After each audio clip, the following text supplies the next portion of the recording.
Magandang araw mga probinsyano. For today's video, gagawa po tayo ng salad ng puso. Of course, andyan yung sibuyas, luya, and then siling green at saka siling pula papadagdag anghang sa ating gagawing menu. Ayun, ayan. Tapos yung kamatis, papadagdag kulay, of course. And then spring onions, ayan, papadagdag aroma sa ating gagawing insaladang puso. Of course, di ba wala dyan yung suka, dato puti. Ang dato puti na suka. Charot. Ayan, andyan naman yung asukal. Then yung asin, papadagdag alat sa ating gagawin to balance. Magic! Charan! Ang OA ko dun sa magic. Of course, one of our ingredients is yung gata.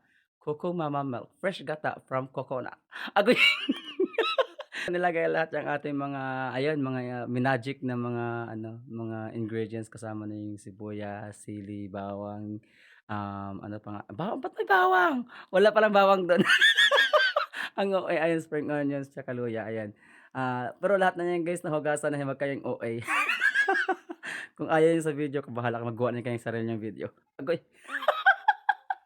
Tapos imikos-mikos na natin yan guys para magsama-sama lahat ng ating mga ingredients tsaka aroma, ayan. Hindi mawala yung suka na sinabi ko kanina, suka para hindi agad masira ang ating ginawa. Ayan, imikos-mikos lang yan para mag-spread yung ano niya, yung asim na gusto nating makuha. Tapos ilagay natin yung asukal. Ayan, imikos-mikos na natin para matunaw. Itunawin natin yung asukal na nilagay natin diyan guys para ano, para hindi din makakain ng buong asukal. Okay. Tapos ayan, maglalagay na rin tayo ng asin to balance sa ating panimpla. Ay, sana all yan asin para magdagdag alat sa ating buhay.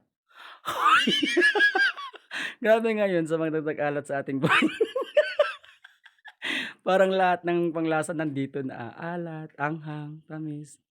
Ay, so ayan, imimikos-mikos na natin yan guys para ano, para para mag-mix yung mga lasa na gusto nating makuha. Of course, lagyan natin yung pamintang wasak.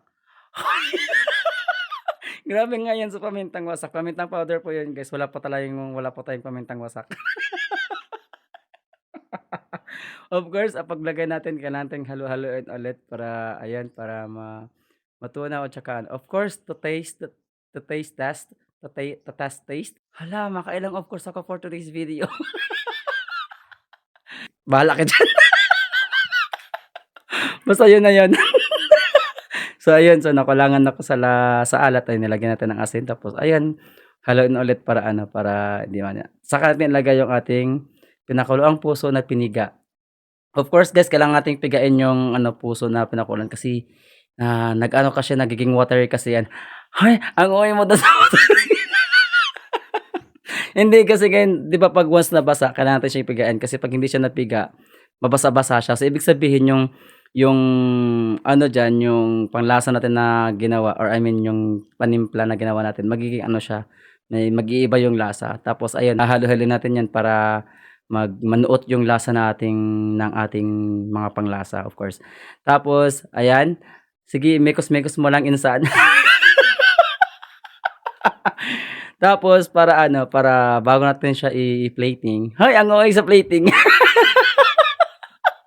Walang gano'n. Ano, para bago ano, ilagay sa lalagyan. Of course, kailangan natin niyang tikman kung tama na ba yung panglasa ng ating ginawang menu for today's video. Ang OA mo dun sa for today's video. Ayan, tawa ka ng tawa, man tanga, parang sira boy. So ayun na nga, ayan, kailangan nating tikman kung tama na ba yung lasa. Parang feeling ko diyan parang natabangan ako diyan sa ginawa ko. So dadagdagan natin ng asin 'yan. A little bit of salt lang naman. Ang OA mo dun sa a little bit. Hoy, ba't parang naparami? Akala ko ba little bit lang. 'Di, joke lang po. Kasi ano, natabangan talaga ako kasi 'di ba sabi ko nga, 'pag dinagdag mo yung puso, of course magbabago yung lasa ng ating ginawa. So ayun, nagwa-watery kasi yung ano, yung puso galing galing siyang pakulo. So ayun, nagdagdag ako ng konting ano lang naman, konting alat, ayan. So titikman natin ulit kung okey na. So this is the product. Thank you guys for watching.